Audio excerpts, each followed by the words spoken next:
Hello दोस्तों, नमस्ते। कैसे हैं आप सब? आशा करती हूँ आप सब स्वस्थ होंगे और मस्त होंगे।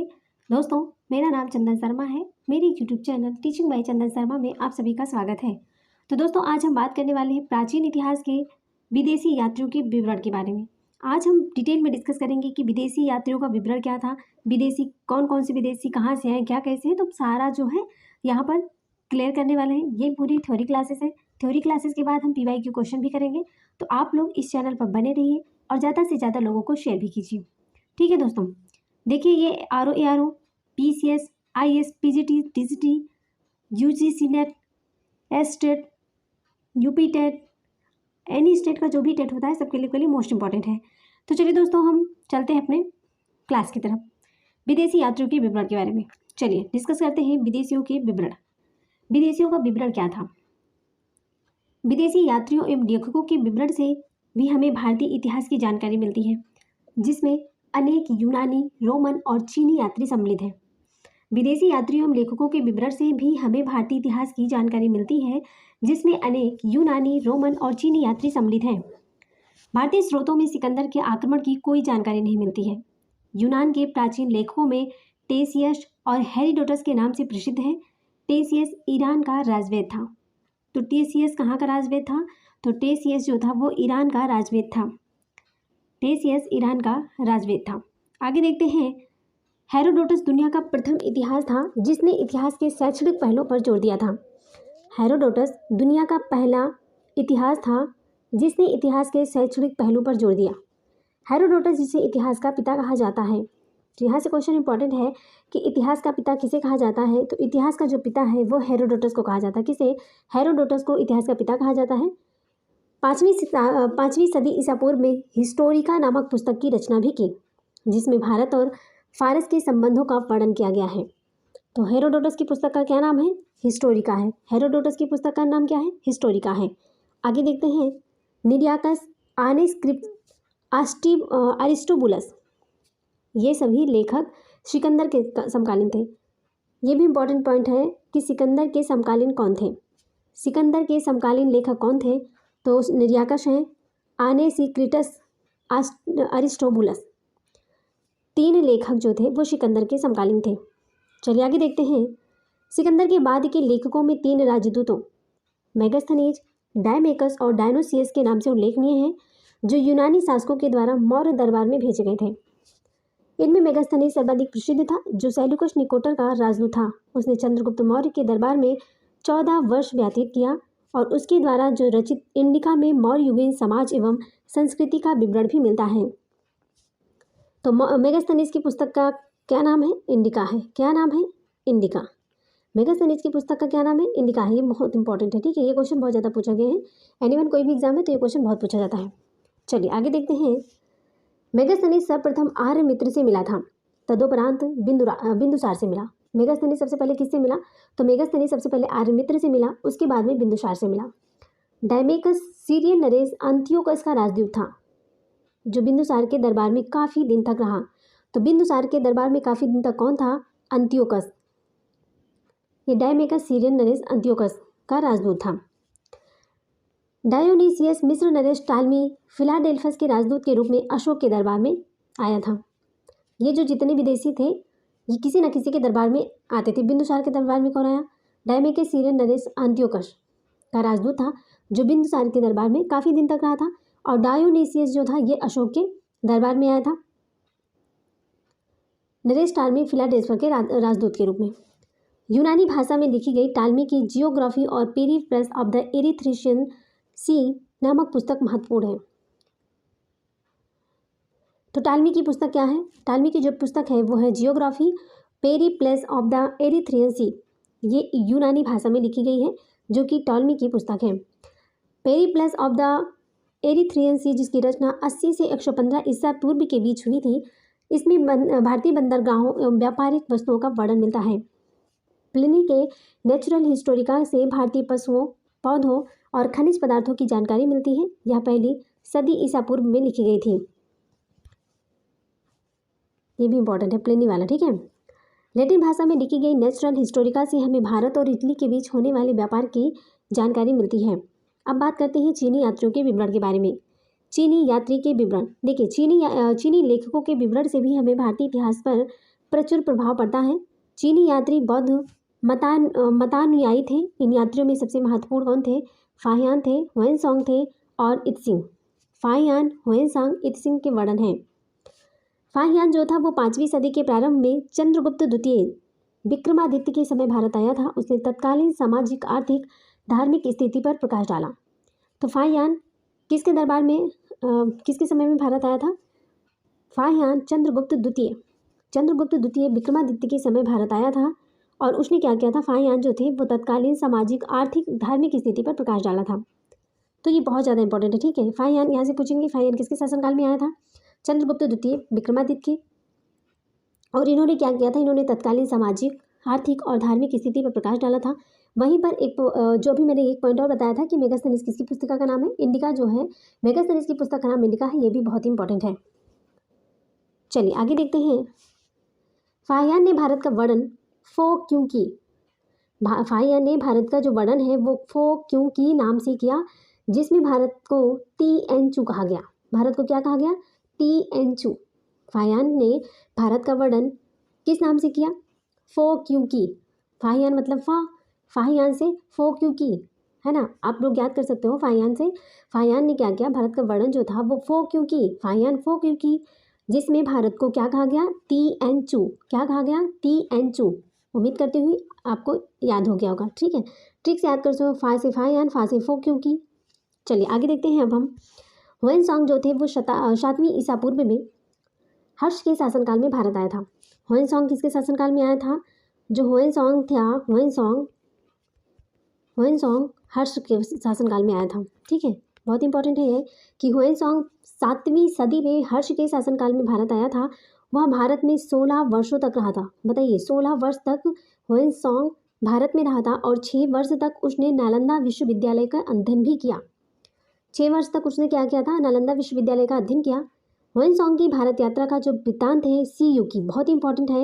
हुएनसांग की भारत यात्रा का वृत्तांत शी युकी के नाम से जाना जाता है। बहुत ही ज़्यादा इंपॉर्टेंट पॉइंट है ये पॉइंट बहुत ही ज़्यादा इंपॉर्टेंट है कि हुएनसांग की जो भारत यात्रा का विवरण है वो किस नाम से जाना जाता है? सी युकी के नाम से। किस नाम से? सी युकी के नाम से जाना जाता है। सी युकी के नाम से, ठीक है। जिसमें 138 देशों का विवरण मिलता है। भारत को इनतू कहा जा है। इसने भारत को क्या कहा है? इनतू कहा है, इनतू। चलिए आगे देखते हैं कि फाहियान और हुएनसांग दोनों बौद्ध थे। क्या थे? फाहियान और हुएनसांग जो थे वो दोनों कैसे थे? बौद्ध थे और बौद्ध तीर्थों का दर्शन करने तथा बौद्ध धर्म का अध्ययन करने भारत आए थे। फाहियान जो था वो 14 साल तक भारत में रहा था। फाहियान 14 वर्ष तक भारत में रहा और हुएनसांग 16 वर्ष तक रहा था भारत में। फाहियान 14, हुएनसांग 16। चलिए आगे देखते हैं। फाहियान, ये हो गया। इत्सिंग 7वीं सदी के अंत में भारत आया। जो इत्सिंग था वो 7वीं सदी के अंत में भारत आया। वह बहुत समय तक विक्रमशिला और नालंदा विश्वविद्यालय में रहा। उसने बौद्ध शिक्षा संस्थाओं और भारतीयों की वेशभूषा, खान पान आदि के विषय में भी लिखा। तो फाहियान जो थे वो 14 साल तक भारत में रहे। हुएनसांग जो थे वो 16 साल तक भारत में रहे और इत्सिंग जो थे, इन्होंने 7वीं सदी के अंत तक भारत में रहा और वो बहुत समय तक विक्रमशिला और नालंदा विश्वविद्यालय में रहा। उसने बौद्ध शिक्षा संस्थाओं और भारतीयों की वेशभूषा, खान पान आदि के विषय में लिखा भी। बात करते हैं मातविन लिन के बारे में। मातविन लिन ने हर्ष के पूर्वी अभियान एवं चाओ जू कुआं ने चोलकालीन इतिहास पर प्रकाश डाला है। चीनी यात्रियों में सर्वाधिक महत्व है हुएनसांग और युआनच्वांग का ही है। चीनी यात्रियों में सर्वाधिक महत्व किसका है? तो हुएनसांग का है अथवा युआनच्वांग का ही है। उसे प्रिंस ऑफ पिलग्रिम्स, यात्रियों का राजकुमार कहा जाता है। तो यात्रियों का राजकुमार किसे कहा जाता है? हुएनसांग और युआनच्वांग को। बहुत इंपॉर्टेंट है, ठीक है। ये पॉइंट बहुत ज़्यादा इंपॉर्टेंट है। चलिए आगे देखते हैं अरबी यात्रियों की वृत्तांत। अब अरबी यात्रियों का वृत्तांत देख लेते हैं। जो अरबी थे, अरब से कौन कौन आए थे? देखिए, अरब यात्रियों तथा लेखकों के विवरण से हमें पूर्व मध्यकालीन भारत के समाज एवं संस्कृति के विषय में जानकारी मिलती है।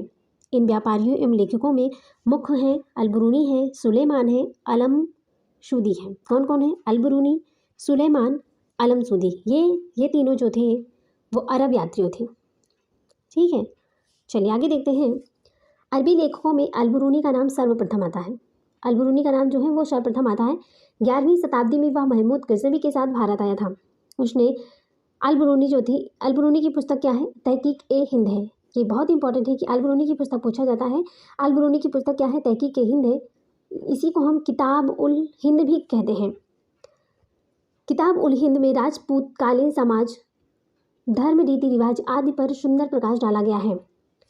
अलबरूनी मसूद के द्वारा बंदी बनाया गया था। बाद में उसकी योग्यता से प्रभावित होकर उसे राज ज्योतिषी के पद पर नियुक्त कर दिया।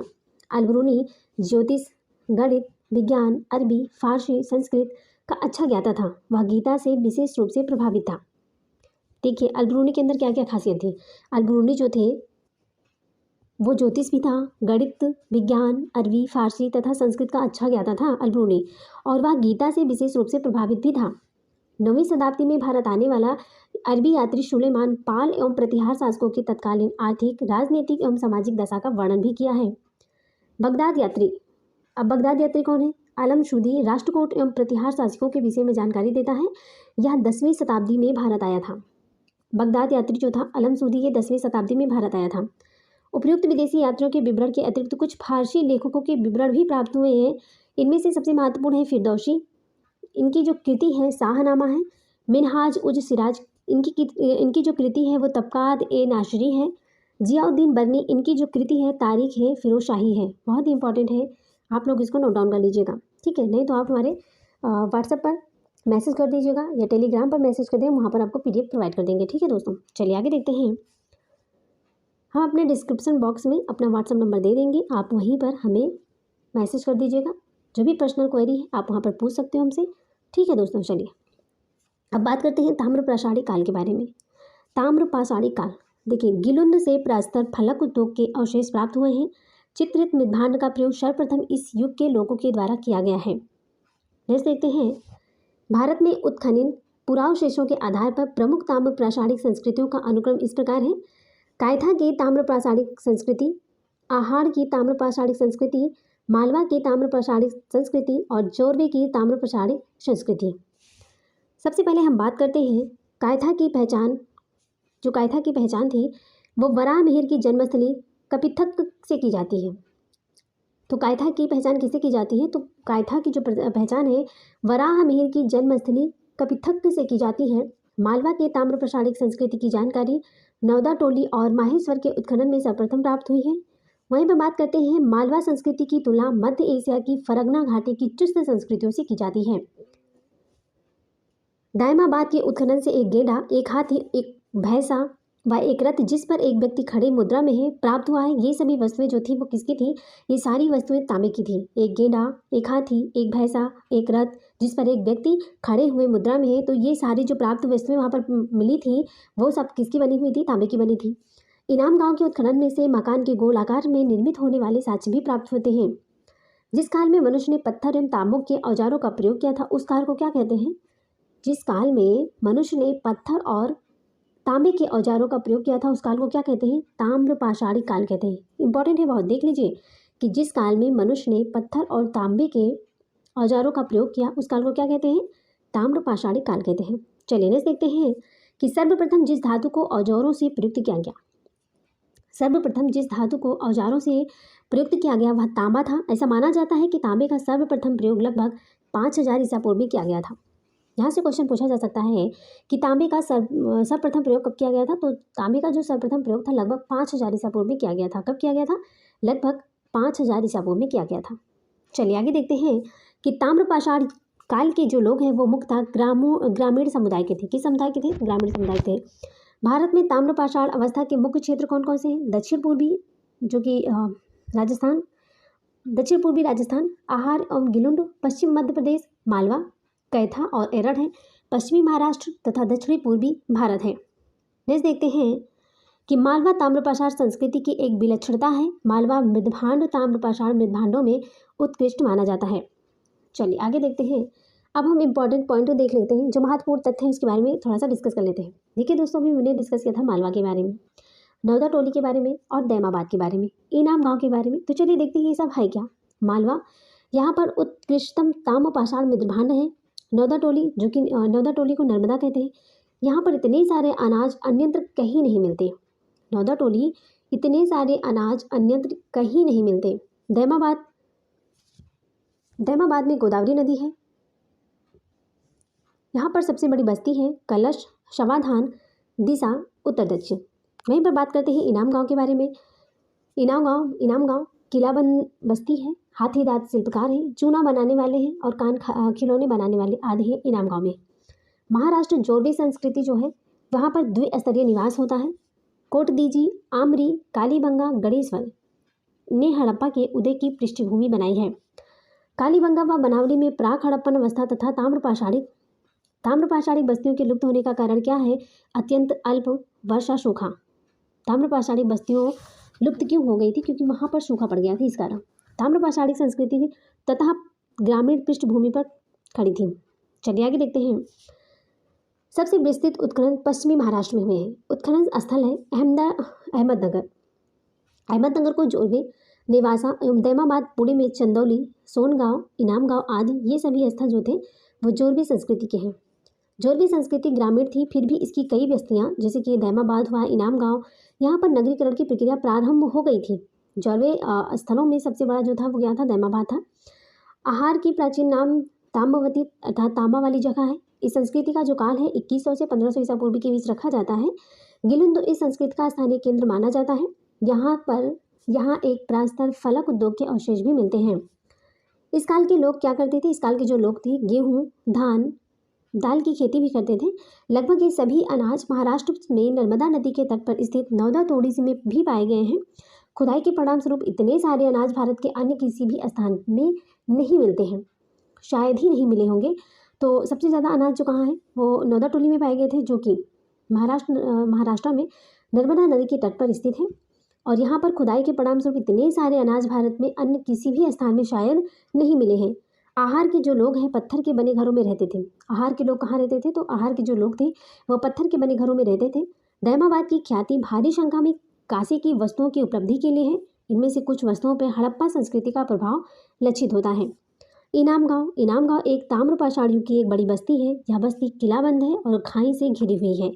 ये जितने भी पॉइंट मैंने अभी डिस्कस किया बहुत ज़्यादा इंपॉर्टेंट है। जो भी इंपॉर्टेंट फैक्ट हमने बताया ना पीछे, वो बहुत ही ज़्यादा इंपॉर्टेंट है। अगर आप उसको शार्ट नोट में लिखना चाहें वही डिटेल है ये जो हमने वहाँ पर आपको शार्ट में बताया था। चलिए आगे देखते हैं। ताम्रपाषाण के लोग क्या करते थे? ताम्रपाषाण के लोग वस्त्र निर्माण से सुपरिचित थे। जो ताम्रपाषाण के लोग थे वो वस्त्र निर्माण से सुपरिचित थे। इसके अतिरिक्त इनाम गांव में कुंभकार थे, धातुकार, हाथी दांत के शिल्पी, चूना बनाने वाले और खिलौने की मिट्टी की मूर्ति जिसे टेराकोटा बनाने वाले कारीगर भी दिखाई दिए हैं। तो इनाम गांव में तो बहुत सारे शिल्पकार थे। देखिए इनाम गांव में कुंभकार थे, धातुकार थे, हाथी दांत के शिल्पी थे, चूना बनाने वाले थे, खिलौने की मिट्टी की मूर्ति बनाने वाले थे। यहाँ पर बहुत सारे कारीगर दिखेंगे। और इस काल के जो लोगों में संस्कार और धार्मिक संप्रदायों के बारे में कुछ आभास मिलता है। महाराष्ट्र में लोग मृतक को अस्थि कलश में रखकर अपने घर के फर्श के अंदर उत्तर दक्षिण दिशा में गाड़ते थे। ताम्रपाषाण के लोग जो थे वो मातृ देवी की पूजा करते थे तथा वृषभ धार्मिक संप्रदाय का प्रतीक था। यहाँ पर इंपॉर्टेंट है क्योंकि यहाँ से संस्कृति के बारे में पूछ सकते हैं कि ताम्रपाषाण के लोग किसकी पूजा करते थे। तो ताम्रपाषाण के जो लोग थे वो मातृ देवी की पूजा करते थे और वृषभ धार्मिक संप्रदाय का प्रतीक था। इस काल में सामाजिक असमानता प्रारंभ हो चुकी थी। महाराष्ट्र में पाई गई कई जोरबी बस्तियों में एक तरह का निवासगत अधिक्रिय से ऊंच नीच का क्रम दिखाई देता है। इसमें जोरबे में द्विस्तरीय निवास का आभास मिलता है कि ये बड़े घर के हैं, ये छोटे घर के, तो यहाँ ऊंच नीच का भेदभाव था। ठीक है। तिथि कर्म के अनुसार अगर हम बात करते हैं तो भारत में ताम्रपाषाण बस्तियों की अनेक श्रृंखलाएं हैं। कुछ तो प्राक हड़प्पीय हैं, कुछ हड़प्पा संस्कृति की समकालीन है और कुछ क्या है हड़प्पोत्तर काल की है। प्राक हड़प्पा अवस्था संस्कृति के अंतर्गत राजस्थान के कालीबंगा, हरियाणा के बनवाली अस्पताल ताम्रपाषाणिक हैं। तो राजस्थान कहाँ है? राजस्थान में कालीबंगा है। और हरियाणा कहाँ है? हरियाणा में कहाँ है? बनवाली है। यहाँ पर ताम्रपाषाणिक है। सिंधु प्रांत का कोटदीजी भी ताम्रपाषाणिक अवस्था का है। ये बहुत ही ज़्यादा इंपॉर्टेंट है पॉइंट। ठीक है, ये पॉइंट बहुत ज़्यादा इंपॉर्टेंट है। चलिए आगे देखते हैं। कायथा में मृत भांडों पर प्राक हड़प्पन और हड़प्पोत्तर संस्कृति का प्रभाव दिखाई देता है। 1200 ईसा पूर्व के लगभग ताम्रपाषाणिक संस्कृति का लोप हो गया, लेकिन जोरबी संस्कृति ही 700 ईसा पूर्व तक जीवित रही। ताम्रपाषाण बस्तियों के लुप्त होने का कारण क्या था? अभी हमने डिस्कस किया था कि ताम्रपाषाणिक बस्तियों के लुप्त होने का कारण है अत्यल्प वर्षा मीन्स सूखा। ताम्रपाषाणिक बस्तियाँ इसलिए लुप्त हो गई क्योंकि वहाँ पर बहुत ही ज़्यादा सूखा पड़ गया था। चलिए आगे देखते हैं। अब हम बात करते हैं ताम्रपाषाण अवस्था का महत्व। ताम्रपाषाण तो हमने डिस्कस किया, डिटेल में डिस्कस किया। अब इसकी महत्व के बारे में भी देख लेते हैं कि इसका महत्व क्या था। देखिए दोस्तों, सभी ताम्रपाषाण समुदाय चाकों पर बने काले व लाल मृद भांडों का प्रयोग करते थे। सभी ताम्रपाषाण समुदाय जो थे वो चाकों पर बने काले व लाल मृद भांडों का प्रयोग करते थे। चित्रित मृद भांड का जो प्रयोग है सर्वप्रथम ताम्रपाषाणिक लोगों ने ही किया था। दक्षिण भारत में नवपाषाण अवस्था अलिखित रूप से ही ताम्रपाषाण अवस्था में परिणत हो गई, अतः इन संस्कृतियों को नवपाषाणीय ताम्रपाषाण संस्कृति का नाम भी दे दिया गया। मालवा एवं मध्य भारत में जैसे कायथा, एरंड की बस्तियां ताम्रपाषाण काल की सबसे प्राचीन बस्ती है। पश्चिमी महाराष्ट्र की बस्तियां बाद की मालूम होती है। सर्वप्रथम ताम्रपाषाण के लोगों ने ही प्रायद्वीपीय भारत में बड़े बड़े गांव बसाए। मध्य प्रदेश में कायथा एवं एरंड की और पश्चिमी महाराष्ट्र में इनाम गांव की बस्तियां किलाबंद हैं। पश्चिमी भारत में संपूर्ण समाधान तथा पूर्वी भारत में आंशिक समाधान प्रचलित था। देखिए पश्चिम भारत में क्या था, तो वहाँ पर संपूर्ण समाधान था और पूर्वी में क्या था, आंशिक समाधान प्रचलित था। ताम्रपाषाण स्थलों में हल और फावड़ा भी प्रयोग पाया गया है। ताम्रपाषाण स्थलों में क्या पाया गया, तो हल और फावड़ा भी पाया गया था। चलिए आगे देखते हैं। ताम्रपाषाण युग के लोग लेखन कला से अनभिज्ञ थे तथा ना ही नगरों में रहते थे, जबकि कांस्य युगीन हड़प्पाकालीन लोग नगरवासी हो गए थे। सबसे बड़ी ताम्र निधि मध्य प्रदेश के गुंगेरिया से प्राप्त हुई है। कहाँ से प्राप्त हुई, तो मध्य प्रदेश के गुंगेरिया से प्राप्त हुई। इसमें क्या हुआ था कि 424 तांबे के औजार थे, मतलब कि औजार और हथियार थे। 102 जो थे चांदी के पतले पत्थर थे। तो 424 क्या थे, 424 तांबे के औजार और हथियार थे। वहीं पर 102 क्या थे, चांदी के पतले पत्थर थे। चलिए आगे डिस्कस करते हैं। अब हम बात करते हैं भारत के लौह काल के बारे में। क्या बात करेंगे, भारत के लौह काल के बारे में। देखिए दोस्तों, लोहे की खान से निकलने तथा धातु शोधन की प्रक्रिया का सर्वप्रथम प्रचलन संभवतः कहाँ से हुआ था, एशिया माइनर मतलब टर्की और काकेशस क्षेत्र से हुआ था। कहाँ से हुआ था, टर्की और काकेशस क्षेत्र में हुआ था। हित्ती सभ्यता के लोगों ने ही सर्वप्रथम लोहे के महत्व को समझा और इसके ज्ञान के रहस्य को 1200 बीसी तक अपने साम्राज्य की सीमा से बाहर नहीं जाने दिया। 1200 बीसी के आसपास हित्ती सभ्यता का पतन हुआ और यहीं से इस तकनीकी से परिचित कारीगर जीविका की तलाश में साम्राज्य की सीमा से बाहर गई।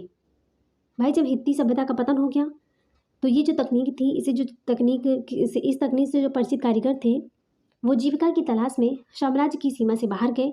जब वहाँ पर बाहर गए तो लोह तकनीकी के विषय में क्या हुआ था, दुनिया को पता चला। व्हीलर के अनुसार भारत में लोहे का प्रचलन ईरान के हखामनी शासकों के द्वारा किया गया। तो व्हीलर के अनुसार ह्यूलर ने क्या कहा था, ह्यूलर ने ही कहा कि भारत में लोहे का जो प्रचलन था ईरान के हखामनी शासकों के द्वारा किया गया।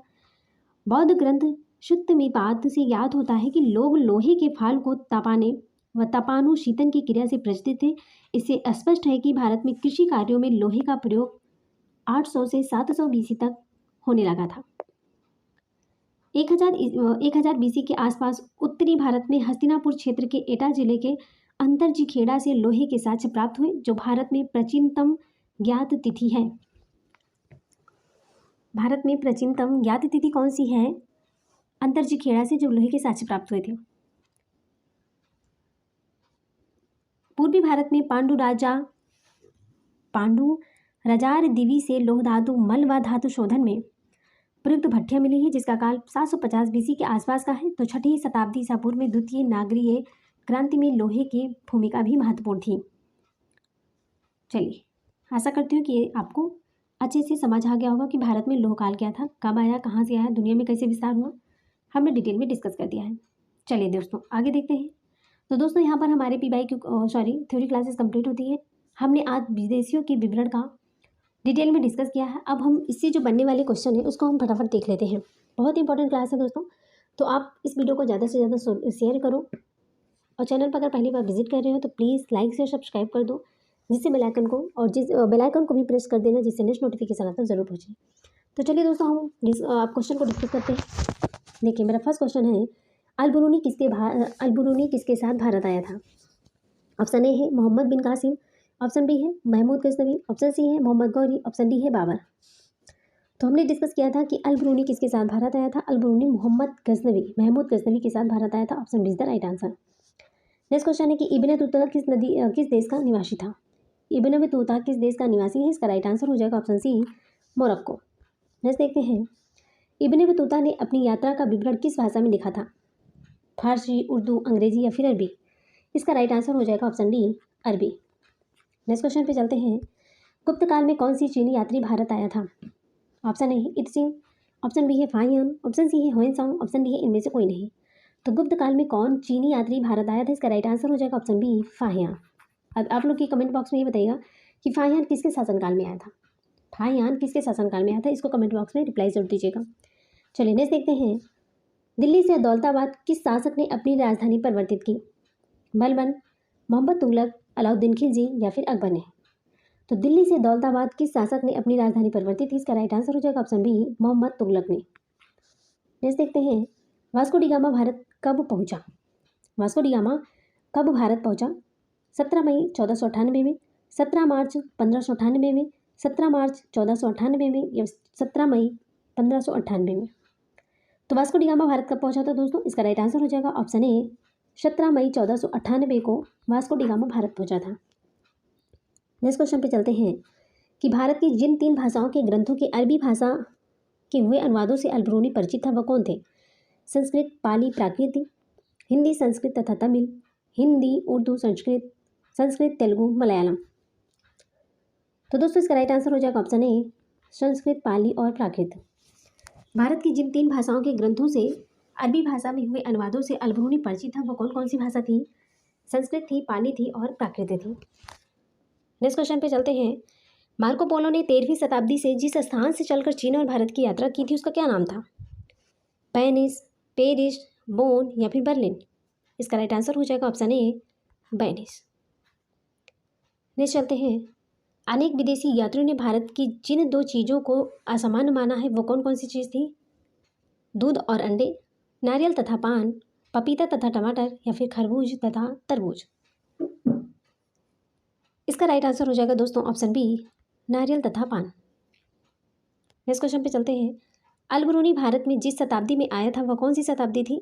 11वीं, 10वीं, 14वीं या फिर 13वीं? अल-बिरूनी भारत में किस शताब्दी में भारत आया था? इसका राइट आंसर हो जाएगा ऑप्शन ए, 11वीं शताब्दी में अल-बिरूनी भारत में आया था। नेक्स्ट देखते हैं, हलब बतूता इब्न बतूता है, हलब बतूता नहीं, इब्न बतूता की भारत यात्रा को जिस शताब्दी से संबंधित माना जाता वह थी 11वीं, 12वीं, 14वीं या फिर 13वीं? दोस्तों इसका राइट आंसर हो जाएगा ऑप्शन सी, 14वीं। नेक्स्ट क्वेश्चन पे चलते हैं, फ्रांसवा बर्नियर जिस देश से भारत आया था उसका नाम क्या था? पुर्तगाल, फ्रांस, इंग्लैंड या फिर स्पेन? इसका राइट आंसर हो जाएगा option B, France. Francois Bernier किस देश से भारत आया था? फ्रांस से आया था। नेक्स्ट क्वेश्चन पे चलते हैं, इब्न बतूता के अनुसार उसे मुल्तान से दिल्ली की यात्रा में जितने दिन लगे थे उनकी संख्या थी? इब्न बतूता के अनुसार उसे मुल्तान से दिल्ली की यात्रा में जितने दिन लगे थे उसकी संख्या थी 40, 50, 10 या फिर 60? इसका राइट आंसर हो जाएगा दोस्तों ऑप्शन ए, 40 दिन लगे थे। आगे देखते हैं, मोहम्मद बिन तुगलक ने दिल्ली के काजी नियुक्त किया था? अल-बिरूनी को, इब्न बतूता को, बर्नियर को या फिर अब्दुल रज्जाक को? इसका राइट आंसर हो जाएगा ऑप्शन बी, इब्न बतूता को।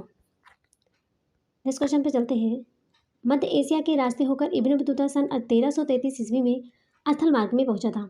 सिंध, मुल्तान, लाहौर या फिर पानीपत? इसका राइट आंसर हो जाएगा ऑप्शन ए, सिंध नदी। मध्य एशिया के रास्ते से होकर इब्न बतूता सन 1333 ईस्वी में सिंध मार्ग में पहुंचा था। नेक्स्ट क्वेश्चन पे चलते हैं कि तहकीक ए हिंदी में किसका यात्रा वृत्तांत है? अल-बिरूनी का है, अब्दुल रज्जाक का है या फिर फाहियान का है या मार्को पोलो का है? तो तहकीक के हिंदी में किसका यात्रा वृत्तांत लिखा हुआ है? ऑप्शन ए, अल-बिरूनी का। तहकीक के हिंदी में किसकी यात्रा वृत्तांत को लिखा गया है? अल-बिरूनी के। चलिए नेक्स्ट में देखते हैं, मेगास्थनीज कौन था? यात्री था, व्यापारी था, राजदूत था या फिर गुलाम था? मेगास्थनीज कौन था? तो मेगास्थनीज राजदूत था। Option C is the right answer. Megasthenes की जो पुस्तिका है इंडिका है, ठीक है। चलिए आगे देखते हैं, किताब उल रहला में किसका यात्रा वृत्तांत मिलता है? अल-बिरूनी का, अब्दुल रज्जाक का, इब्न बतूता का या फिर बर्नियर का? तो किताब उल रहला में किसका यात्रा वृत्तांत मिलता है? इसका राइट आंसर हो जाएगा ऑप्शन सी, इब्न बतूता का। चलिए आगे देखते हैं, भारत की डाक व्यवस्था का वर्णन अपने यात्रा वृतांत में कौन किया था? अल-बरूनी ने, इब्न बतूता ने या फिर अब्दुल रज़्ज़ाक़ ने? इसका राइट आंसर हो जाएगा दोस्तों ऑप्शन बी, इब्न बतूता ने। नेक्स्ट क्वेश्चन पे चलते हैं। मॉन्टेस्क्यू नामक फ्रांसीसी दार्शनिक ने किस यात्री के विवरण के आधार पर प्राच्य निरंकुशवाद का सिद्धांत प्रतिपादित किया? बर्नियर, टैवर्नियर, अल-बरूनी या फिर इब्न बतूता? इसका राइट आंसर हो जाएगा ऑप्शन ए, बर्नियर ने। चलिए आगे देखते हैं। तो दोस्तों यहाँ पर हमारे क्वेश्चन समाप्त होते हैं। Thanks for watching. दिल से बने रहने के लिए। दोस्तों अगर आप हमारे चैनल पर पहली बार विजिट कर रहे हैं तो प्लीज़ दिल से लाइक कर दीजिएगा। जो भी सोशल मीडिया आप यूज करते हैं वहाँ पर इस वीडियो को ज़्यादा से ज़्यादा शेयर कर दीजिएगा, जिससे दूसरों को भी हेल्प मिल सके। और दोस्तों अपने कमेंट बॉक्स में कमेंट करके ज़रूर बताइएगा कि आपको हमारी वीडियो कैसी लगी, आपको हमारे कंटेंट कैसे लगे। तो प्लीज़ कमेंट करना बिल्कुल मत भूलिएगा, हमें आपके कमेंट का इंतजार रहेगा। और दोस्तों अगर आप हमारे चैनल पर पहली बार विजिट कर रहे हैं या पहली बार हमें सुन रहे हैं तो प्लीज़ चैनल को सब्सक्राइब कर लीजिएगा, बेल आइकन को जरूर प्रेस कर लीजिएगा, जिससे नेक्स्ट नोटिफिकेशन आप तक जरूर पहुंचे। तो चलिए दोस्तों इसी के साथ हम मिलते हैं नेक्स्ट वीडियो में। तब तक के लिए bye bye, take care, see you.